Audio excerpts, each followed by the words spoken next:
Hey, today in this video I want to talk to you about 5 different tips that I learned walking my caminos, and I hope this will be super helpful for you.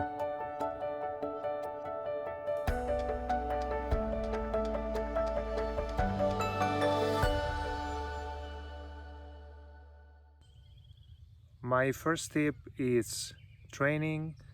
The second tip is going to be useful things that you must carry with you while doing the Camino. My third tip is going to be when to reserve a private room in a private albergue. The fourth is going to be where to buy groceries, when to buy groceries. And the fifth, and I think the most important one, is how to follow the signs, the Camino signs. Hopefully I can finish this video before it gets dark, so I'll be quick. My first tip, training. I usually train a couple of months before I walk. I just want to make sure that all my gear fits. I want to make sure that I can walk enough on my new boots, and make sure that the socks, they fit well. So I mean, there's not a simple answer. I would say walk as much as you can, and make sure to learn how to treat those blisters if you ever get some. And I think, to me, that's the number one reason why people would quit. It's just because the pain is so unbearable if you have blisters.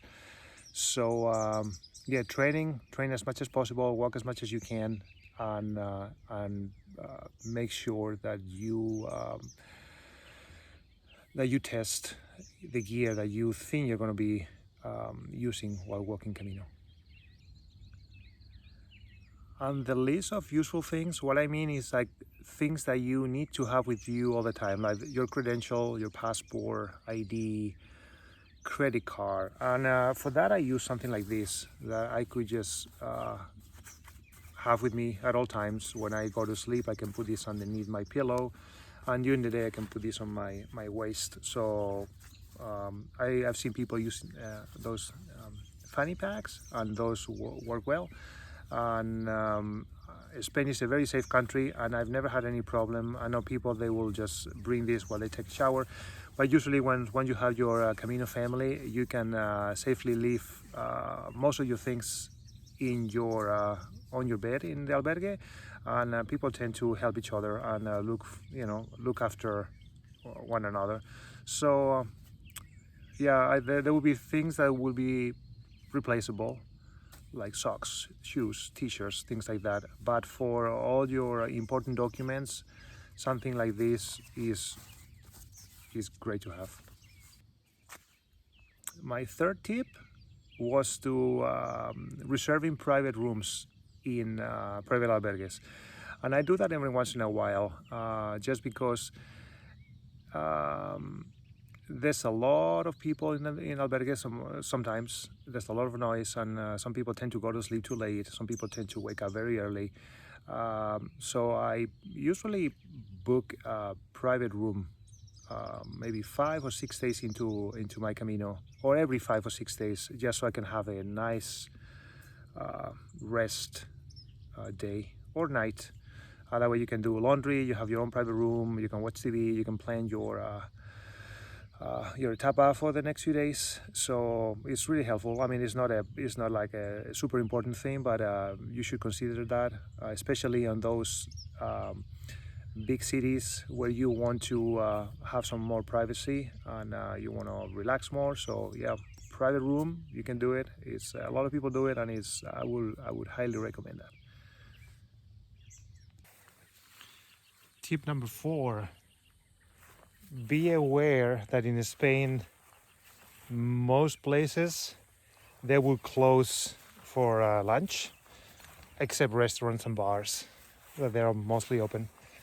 But supermarkets, they will close. So if you're traveling and you're gonna walk your first Camino, I would encourage you to buy stuff the day before you start walking, because it could happen that you're walking on a Sunday, which happened to me. and then I just everything was closed and I couldn't buy anything and I was starving.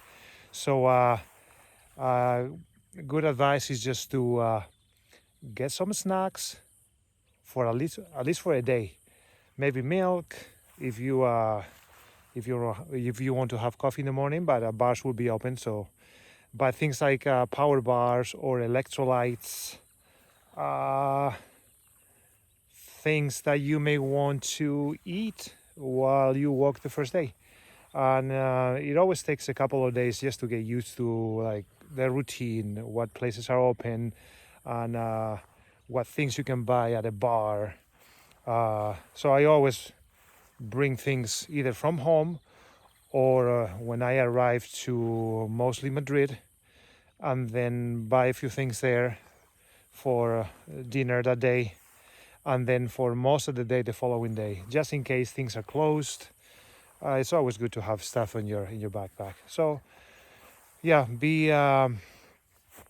be careful because yeah, as I said before, things may be closed. There's many regions they have specific holidays, and you may not be aware of it. It could be on a Wednesday, and then out of the sudden everything's closed. So yeah, tip number 4. And the last one, tip number 5, following those signs to Santiago. So you may find out that once you arrive to Spain, your cell phone doesn't work there because you don't have coverage. So you may not be able to use the apps that you have on your phone. So there's a solution for that. You can either buy like a cheap cell phone, which that's what I usually do when I travel to Spain. I'll buy a phone for like $60, buy a SIM card with it, and then I buy data for a month, and it's usually very cheap. It's like $50 for the phone, and it's around $20 or so, 20, 30 at the most, for almost unlimited coverage, which you have enough just to browse the internet forever. Or option number 2 is that you don't get a cell phone, you don't get a plan, and then you do it like old style, which is just like follow the signs, and you can talk about it tapas while you're having dinner, talk with other pilgrims, and it's basically impossible to get lost. The moment you leave your albergue, you will find arrows pointing the direction towards Santiago. You will see shells, and it's basically every single intersection you're going to find an arrow somewhere. You just look around and you will see it. And anytime you walk for too long, and then you think like, this might not be the right way, the same thing. Just either walk back a little bit, or just look around, and you'll find something. Yeah. So, tip number 5. I hope you liked it. If you find this helpful, just let me know. If you want me to talk about more different tips, just write something in the comments, and I'll do my best to reply back to you. So, buen camino.